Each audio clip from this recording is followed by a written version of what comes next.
Hello and welcome to the online platform of Rouse Academy for Competitive Exams. And I, Pragya Pandey, welcome you all to our very special series on Daily News Review. बात करते हैं आज के महत्वपूर्ण articles के बारे में। सबसे पहले हम चर्चा करेंगे एनसीईआरटी के पैनल ने सजेस्ट किया है कि इंडिया को रिप्लेस कर दिया जाए भारत के साथ। Next will be talking about the women marriage and labour market participation. क्या स्टडी हुई है इकोनॉमिस्ट में जिनको नोबेल प्राइज़ मिला है, उन्होंने यहाँ पर अपने क्या सजेशंस दिए हैं, इसके साथ हम इस पर्टिकुलर आर्टिकल को समझेंगे। साथ ही हम बात करेंगे अनहेल्दी अर्बन इंडिया और स्ट्रीट फाइट मोड में हमें जाना होगा एक सस्टेनेबल डेवलपमेंट को लेकर। Next will be talking about the Bhutan China relation and India's concern on the Doklam issue. Next will be talking about the white phosphorus और लास्टली हम बात करेंगे इंटरनेशनल सोलर अलायंस के बारे में। So without wasting any time let's see what is in the news. देखिए, एक high level committee को यहाँ पर इस्टेब्लिश किया गया है by the national council of educational research and training which is the NCERT, ताकि जो सोशल साइंस का करिकुलम है फॉर द स्कूल बुक्स उसमें यहाँ पर जो टर्म है इंडिया उसको रिप्लेस कर दिया जाए भारत के साथ। अब इस कमेटी की अगर हम बात करें तो यहाँ पर भारत शब्द के इस्तेमाल को यहाँ पर बहुत ज़्यादा फोकस किया जा रहा है। ये जो रिकमेंडेशन है ये बेस्ड है on cultural and historical consideration referencing the Hindu text like the Vishnu Purana and other different text book, जहाँ पर भारत शब्द का इस्तेमाल कई बार किया गया है। ऐसे में हमें समझ लेना चाहिए article 1 of the Indian constitution. देखिए, जब हम आर्टिकल 1 की यहाँ पर बात करते हैं तो आर्टिकल 1 इम्पॉर्टेंट हो जाता है क्योंकि ये डिफाइन करता है दो बहुत ही महत्वपूर्ण एस्पेक्ट को। पहला तो कंट्री का नेम और उसका पॉलिटिकल स्ट्रक्चर। ठीक है, basically it states that India that is also known as Bharat is a union of state. इसका मतलब हुआ कि India is made up of different states and territories जो कि एक ही एंटिटी के अंदर एक साथ काम करते हैं। ओके, अगर हम और डिटेल में इस पर बात करें तो आर्टिकल 1 क्लॉज 2 के बारे में हम यहाँ पर बात करेंगे, जो स्पेसिफाई करता है कि सारे स्टेट्स और टेरिटरीज यहाँ पर फर्स्ट शेड्यूल के अंदर लिस्टेड होंगे।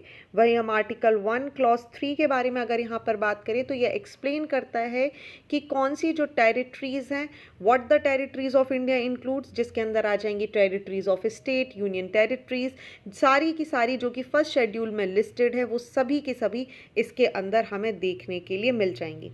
एंड विद दैट अगर हम बात करें तो चेंज करने की जब बात की जा रही है तो शायद अगर ये पॉसिबिलिटीज़ हमें देखने मिली सो यहाँ पर कंट्री जो आपको देखने मिलेगा इंडिया, जो कि इंग्लिश का शब्द है, वो सूनर और लेटर शायद भारत में यहाँ पर स्विच हो जाएगा। ओके, चलिए बात करते हैं नेक्स्ट आर्टिकल के बारे में, जिसमें हम चर्चा करेंगे क्लाउडिया गोल्डिन, जिनको रिसेंटली इकोनॉमिक्स के क्षेत्र में यहाँ पर अवार्ड दिया गया है। इनके क्या ऑब्जर्वेशन रहे हैं। देखिए, विमेन पार्टिसिपेशन की अगर हम बात करें लेबर मार्केट में तो वो कहीं ना कहीं एक बहुत अच्छा इंडिकेटर होता है एक इम्प्रूव्ड इकोनॉमिक प्रॉस्पेक्ट को दिखाने के लिए और साथ ही increased household decision making power के लिए। कारण क्यों? When a women having money in their hands they can also take decisions for their family. लेकिन धीरे धीरे अगर आप नोटिस करेंगे तो जो हमारा लेबर फोर्स पार्टिसिपेशन है ये लगातार गिरता जा रहा है। एंड विद दैट आप देखिए तो हमें एक बहुत बड़ा कनेक्शन यहाँ पर देखने मिलेगा। विमेंस की जो इकोनॉमिक प्रॉस्पेक्ट है वो यहाँ पर कम होता जा रहा है और हाउस होल्ड में डिसीजन मेकिंग पावर भी यहाँ पर कम होती जा रही है। और इसी सब को ध्यान में रखते हुए एक बहुत ही इंपॉर्टेंट चीज़ आपको याद रखनी होगी कि क्लाउडिया गॉबलिन, जिन्हें इस साल का इकोनॉमिक्स में नोबेल का अवार्ड मिला है, इन्होंने एक बहुत अच्छी स्टडी की है जिसके अंदर इन्होंने समझाने की कोशिश करी है विमेंस लेबर मार्केट आउटकम्स क्या हैं, उनका कंट्रीब्यूशन क्या है और किस तरीके से जो डिफरेंट डिस्पैरिटीज़ हैं, स्पेशली अगर हम जेंडर बेस्ड डिस्पैरिटी की बात करें कि महिलाओं को कितना वेतन दिया जाएगा, कितना वेतन नहीं दिया जाएगा, इन सारी चीज़ों को ध्यान में रखते हुए एक स्टडी की गई है। चलिए, हम अगर एक ग्लोबल कॉन्टेक्स्ट में चले जाएं कि भाई किस तरीके से लेबर फोर्स पार्टिसिपेशन हमें देखने मिलेगा, तो ग्लोबली आप देखेंगे तो फीमेल लेबर फोर्स पार्टिसिपेशन कम ही रहा है। यहाँ पर आपको 47.3% केवल देखने मिलेगा इन 2022। वहीं अगर हम डेवलपिंग नेशंस की बात करें तो एक परसिस्टेंट डिक्लाइन हमें लेबर फोर्स पार्टिसिपेशन में देखने मिल रहा है, इंक्लूडिंग इंडिया, जहाँ पर पार्टिसिपेशन रेट बहुत ही ड्रास्टिकली गिरा है। 1990 से लेके 2022 के बीच में 28% से 24% हो चुका है। यहीं पर जो क्लाउडिया गोल्डन है, इन्होंने ऑब्जर्व किया कि भाई हमारे यहाँ एक यू शेप्ड पैटर्न क्रिएट हो रहा है लेबर फोर्स पार्टिसिपेशन में। ओके, एडल्ट वुमेन का during this economic growth initially ये डिक्लाइन हुआ, उसके बाद एक शिफ्ट हुआ from household to small scale production, फिर एक ब्रॉडर मार्केट, और धीरे धीरे अगेन दे विल अपलिफ्ट। लेकिन ये जो इनकम है, जो धीरे धीरे वुमेन्स की जो इनकम है, जो इनकम जनरेशन थी, वो लगातार ख़त्म होती जा रही है। और इसमें सबसे बड़ा इशू देखने मिलता है उन महिलाओं के साथ, दोज हु आर मैरिड। जो शादीशुदा महिलाएं होती हैं, they experience a decrease in their labour force participation due to various factor, जिसके अंदर हमारे एजुकेशनल अटेनमेंट आ जाते हैं, मोबिलिटी नहीं हो पाती, फैमिली रिस्पॉन्सिबिलिटी आपको देखने मिल जाएंगी, सोसाइटल डिसअप्रूवल आपको देखने मिल जाएगा कि भाई नहीं, वो घर के बाहर रह के काम नहीं कर सकती। ऐसे में इन सारे फैक्टर्स को अगर हमें दूर करना होगा, तभी हम जो वुमेन का पार्टिसिपेशन रोल है इसको बढ़ा सकते हैं, राइट। अब देखिए, इसी को ध्यान में रखते हुए अगर हम कुछ फैक्टर्स पर चर्चा करें कि कौन से ऐसे चैलेंजेस हैं जो महिलाएं यहाँ पर फेस करती हैं, सो आपको समझना होगा कि जो मैरिड वुमेन्स है, दे सीक एम्प्लॉयमेंट अपॉर्चुनिटी जो कि फ्लेक्सिबल हो और प्रॉक्सिमिटी रेसिडेंस की हो, ताकि वो अपने घर के आसपास जा सके। दूसरी बात, आपको एक जेंडर असिमेट्रिक प्रोफेशनल कॉस्ट यहाँ पर देखनी पड़ती है, लाइक फैमिली प्लानिंग की बात अगर हम कर लें, कैरियर की चॉइस की बात कर लें, इनकम एज मैरिज की बात कर लें, तो महिलाओं को एक कहीं ना कहीं बायस्डनेस का सामना करना पड़ता है। वहीं अगर हम इकोनॉमिक और सोशल स्ट्रेटा में बात करें, तो जो महिलाएं हैं वो अलग अलग सोशियो और इकोनॉमिक स्ट्रेटा से आती हैं। इसकी वजह से भी आप देखेंगे लेबर फोर्स पार्टिसिपेशन पैटर्न भी हमें ऊपर नीचे देखने के लिए मिलता है। अलॉन्ग विद दैट, अगर हम NSSO के PLFS सर्वे की बात करें, तो ये इंडिकेट करता है जो मैरिज है ये एक सिग्निफिकेंट रोल प्ले करता है किसी भी महिला के लेबर मार्केट आउटकम्स में। पर्टिकुलरली अगर आप 25 से 19 साल की एज यहाँ पर देखेंगे, तो ये एक बहुत बड़ा ब्रैकेट है जहाँ पर आपको महिलाओं का पार्टिसिपेशन देखने के लिए मिलेगा। अलॉन्ग विद दैट, महिलाओं की जो एजुकेशन है वो पोस्ट मैरिज बहुत सारी स्किल्स हैं जो कम हो जाती हैं या जो देखने नहीं मिलती, they can not upgrade their skills. Along with that, agriculture की अगर हम बात करें, तो yes, this is the only sector in India जहां पर महिलाओं का जो पार्टिसिपेशन रेट है वो अभी भी ज़्यादा देखने के लिए मिलेगा। चलिए, तो इस सॉल्यूशन क्या हो सकते हैं, हम इन सॉल्यूशंस पर भी चर्चा कर लेते हैं। सबसे पहले तो हमें डे केयर सर्विसेज के बारे में बात करनी होगी। बहुत सारी गवर्नमेंट्स अभी कोशिश कर रही हैं कि वो एक डे केयर सर्विसेज लेकर आ सके, सो दैट एक क्वालिटी केयर यहाँ पर बच्चों को प्रोवाइड किया जा सके, ताकि फॉर्मल और इनफॉर्मल सेक्टर्स दोनों में ही काम करने वाली महिलाएं अपने बच्चों की चिंता किए बिना यहाँ पर काम पे भी ध्यान दे सकें। दूसरा इम्पॉर्टेंट है भाई, गवर्नमेंट की initiative like national crèche scheme, हम सभी को पता है, जो कि वर्किंग मदर्स के लिए तैयार किया जा रहा है, जिसके अंदर पब्लिक और प्राइवेट सेक्टर दोनों में बच्चों को लाने के लिए, उनको रखने के लिए एक केयर फैसिलिटी यहाँ पर प्रोवाइड की जाएगी। Along with that, women friendly work system हमें बनाने होंगे, लाइक हमें उनको अपॉर्चुनिटीज़ देनी होंगी, ट्रांसपोर्टेशन के ऑप्शन प्रोवाइड करने होंगे, part time job opportunities create करनी होगी, और साथ ही एक इस तरीके का मार्केट क्रिएट करना होगा जहाँ पर महिलाएं विदाउट हेजिटेशन काम कर सकें। चलिए, अब हम बात कर लेते हैं भाई यू शेप्ड इकोनॉमी की, जिसकी यहाँ पर चर्चा की गई है। देखिए, यू शेप्ड इकोनॉमी कुछ इस तरीके से आपको देखने के लिए मिलेगी। यूजुअली ये जो यू पैटर्न होता है लेबर फोर्स पार्टिसिपेशन में, ये यहाँ पर इकोनॉमिक मतलब किस तरीके का ट्रेंड चल रहा है LFRP में, उसको दिखाने के लिए चूज़ किया जाता है। अगर हम इस इनिशियल डिक्लाइन फेज की बात करें, तो जब इकोनॉमी प्रीडोमिनेंटली हमारी एग्रेरियन थी या रूरल थी, बहुत सारी लेबर एक्टिविटीज़ होती थी, हाउस होल्ड एक्टिविटीज़ होती थी, फैमिलीज़ को फार्म्स में काम करना पड़ता था। ऐसे में जो वुमेन्स का रोल है वो बहुत ही ज़्यादा एक्टिवली इंगेज होती थी अलग अलग फॉर्म ऑफ वर्क में, राइट। धीरे धीरे जैसे जैसे हम आगे बढ़ते गए कल्चरल वर्क के साथ हम आगे की तरफ मूव करेंगे, इकोनॉमिक डेवलपमेंट हमारा होने लगेगा, हम एग्रीकल्चर से प्रोडक्शन की तरफ आ जाएंगे और यही जो हाउस होल्ड एक्टिविटीज़ हैं, ये जो हमारी फार्मिंग एक्टिविटीज़ है, ये ग्रेजुअली डिक्लाइन होने लगेगी और यहाँ पर एक डिक्लाइन क्रिएट हो जाएगा। महिलाओं का जो पार्टिसिपेशन है वो कम हो जाएगा। अब वो केवल और केवल सीमित हो जाएगा हाउस होल्ड वर्क के लिए या फैमिली एंटरप्राइजेस के लिए। क्यों? क्योंकि यहाँ पर जो पहले घरों में काम हो रहे थे अब वो मार्केट ओरिएंटेड हो गए हैं और इसी डिक्लाइन की वजह से आप देखेंगे ये यहाँ पर एक डिक्लाइन आपको देखने के लिए मिल जाएगा। ग्रेजुअली ये डिक्लाइन अपनी एक स्टेबल कंडीशन को यहाँ पर ले लेता है, राइट। इकोनॉमी जैसे जैसे ग्रोथ करती जाएगी धीरे धीरे ये जो डिक्लाइन है ये स्टेबलाइज हो जाएगा। विमेन में continue to withdraw from the formal labour force for a period as their economic circumstances, family based production diminishes, etc etc। और ग्रेजुअली हमें एक फिर से राइज यहाँ पर देखने के लिए मिलेगा।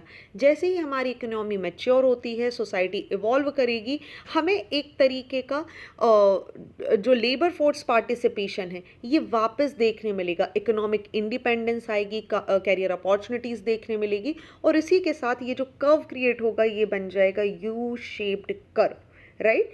सो आई होप आपको ये यहाँ तक क्लियर हो चुका होगा।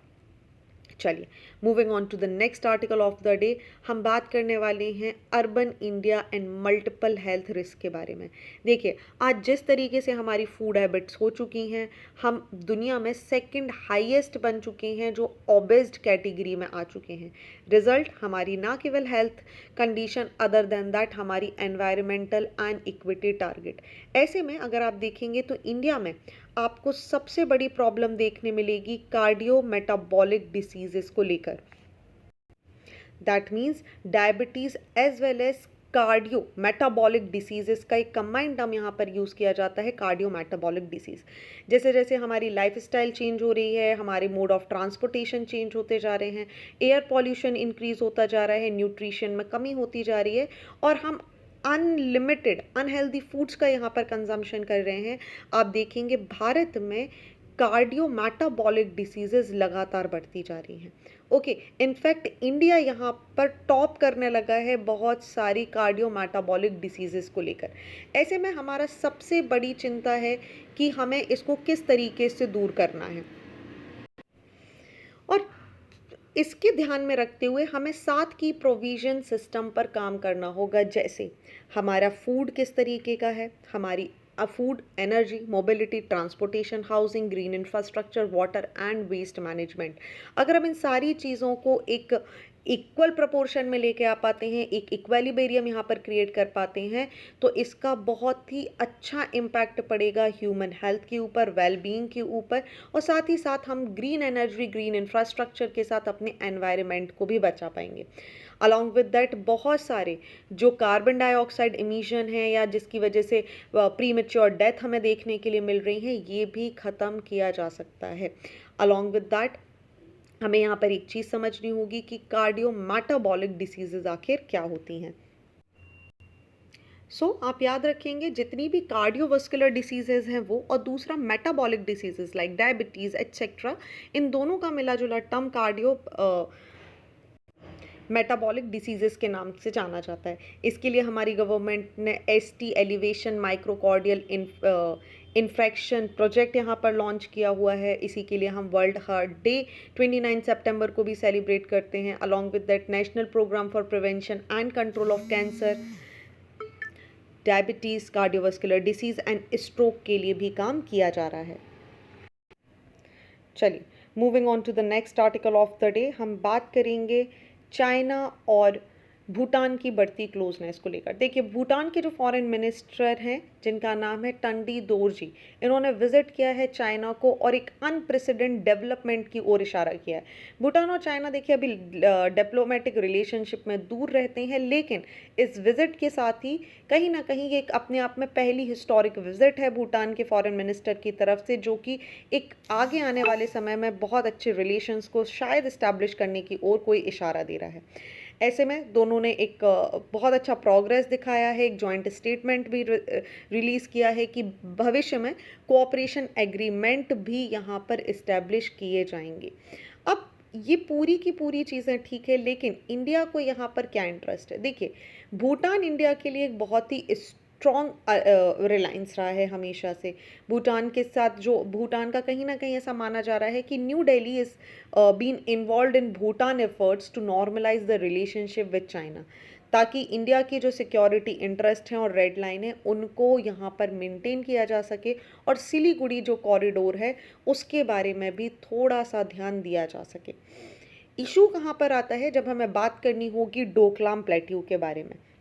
देखिए, डोकलाम रीजन की जब हम बात करते हैं तो बेसिकली ये एक डिस्प्यूटेड रीजन है जो कि लगभग 100 स्क्वायर किलोमीटर के एरिया में हमें देखने के लिए मिल जाएगा। अगर हम इसकी लोकेशन को और अच्छे से समझना चाहें तो ये एक ट्राई जंक्शन पे क्रिएट होता है जहाँ पर इंडिया, भूटान और चाइना मिलते हैं। दैट मीन्स एक तरफ आपको तिब्बत की चुम्बी वैली, भूटान की हा वैली और इंडियन स्टेट सिक्किम यहाँ पर आपको नज़र आ जाएंगे। ऑल राइट, तो यहाँ से आपका, अगर आप इस तरीके से समझें तो यहाँ से आपका सिलीगुड़ी कॉरिडोर क्रिएट होता है।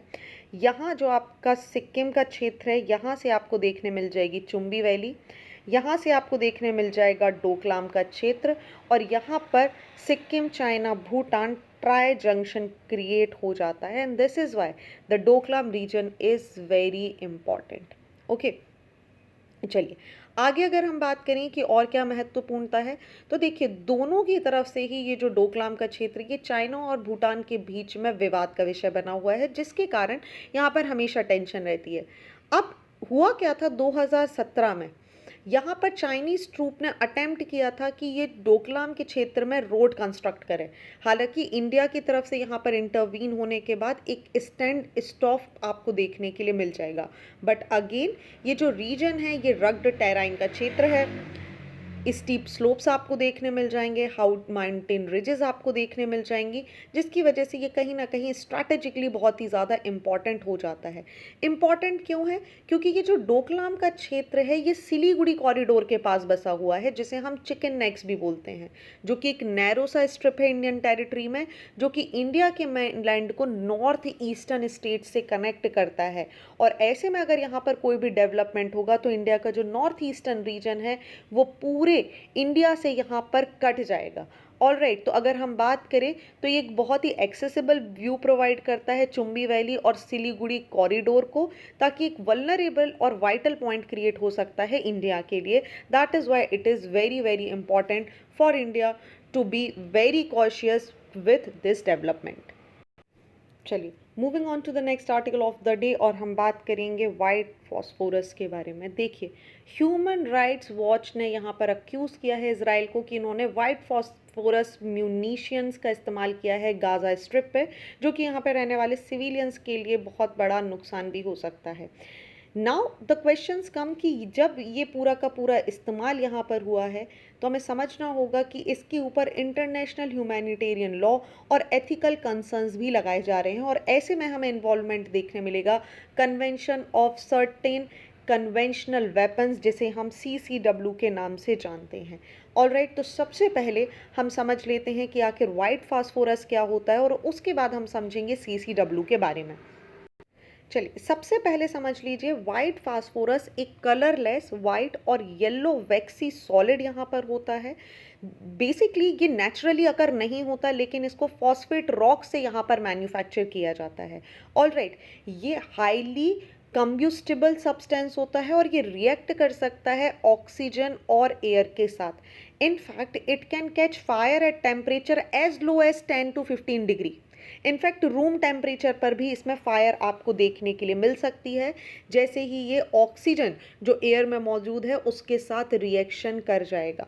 आगे अगर हम बात करें तो देखिए, इसके केमिकल कॉम्पोजिशन की बात करें तो इसके अंदर हमें P4 केमिकल कॉम्पोजिशन देखने मिल जाएंगे। दैट मीन्स ये 4 फॉस्फोरस के एटम से यहाँ पर मिलकर बना होता है। आप याद रखेंगे जो वाइट फॉस्फोरस है ये, इसको हम पायरोफोरिक सब्सटेंसेस के नाम से भी जानते हैं। Let me right the name here. Pyrophoric substances क्या होते हैं? दो सब्सटेंस विच इग्नाइट स्पॉन्टेनियसली या very quickly under even 5 minutes when they come in contact with the air. Alright, अब देखिए प्रॉब्लम क्या है, क्योंकि ये रूम टेम्परेचर पर भी यहाँ पर गर्म हो सकते हैं, तो जैसे ही एयर या इग्नाइट या रिलेटिवली लो टेम्परेचर पर आते हैं, ये इंटेंस हीट जो कि वाइट फ्लेम्स के साथ निकलती है उसको क्रिएट कर देते हैं। इसकी वजह से अगर ये कांटेक्ट में आ जाते हैं स्किन के या किसी सब्सटेंस के, तो ये बहुत ही ज़्यादा नुकसान भी पहुंचा सकते हैं।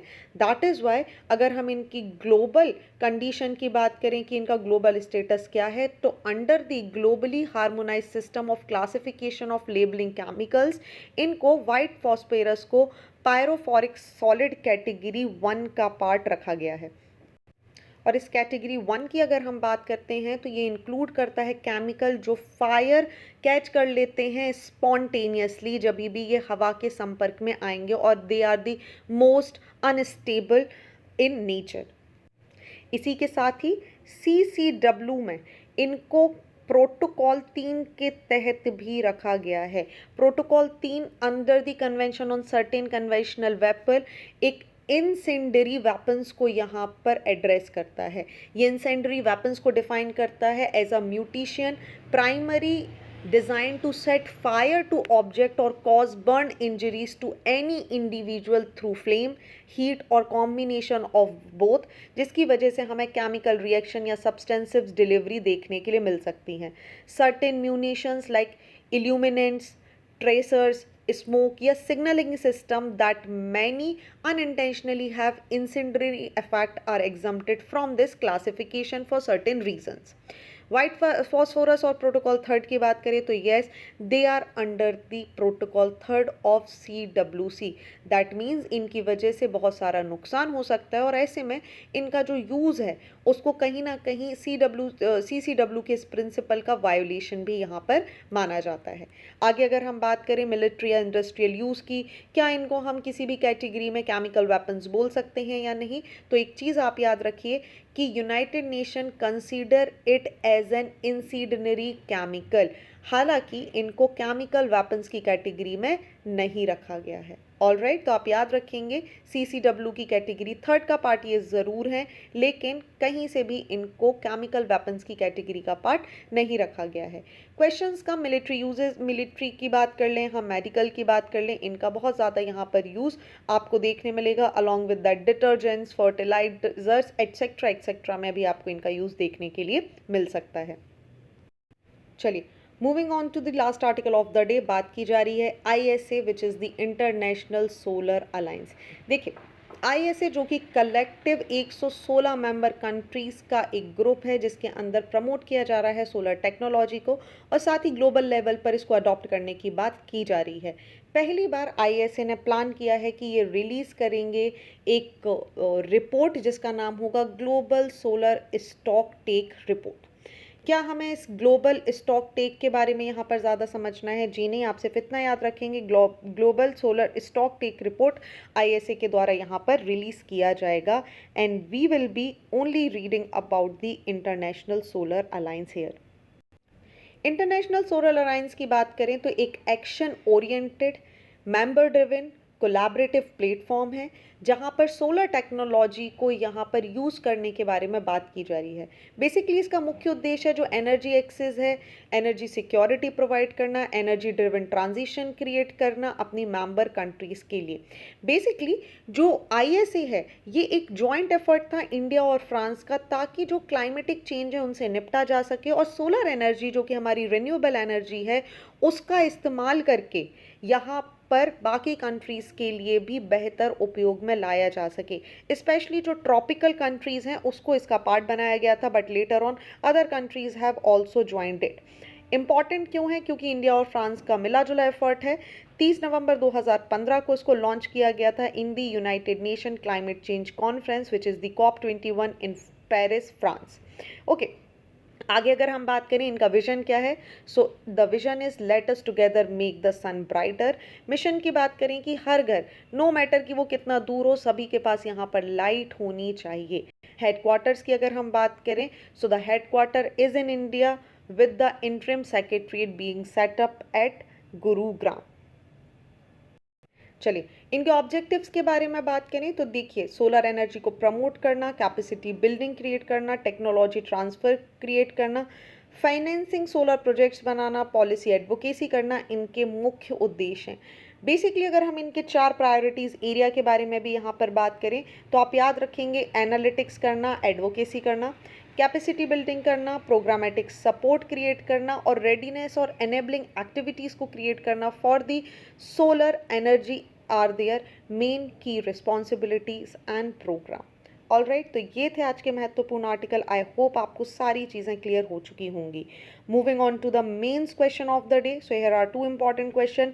One is related with the Bhutan, another one is related with the labor force participation rate in with respect to India. So what all you have to do, आपको अपने आंसर्स लिखने हैं, just click the photograph and upload it on our website. The link has been attached in the comment section. So thank you for watching this video. Do not forget to hit like button, comment your valuable feedback and also press the subscribe button to never miss any updates. Thank you and see you tomorrow.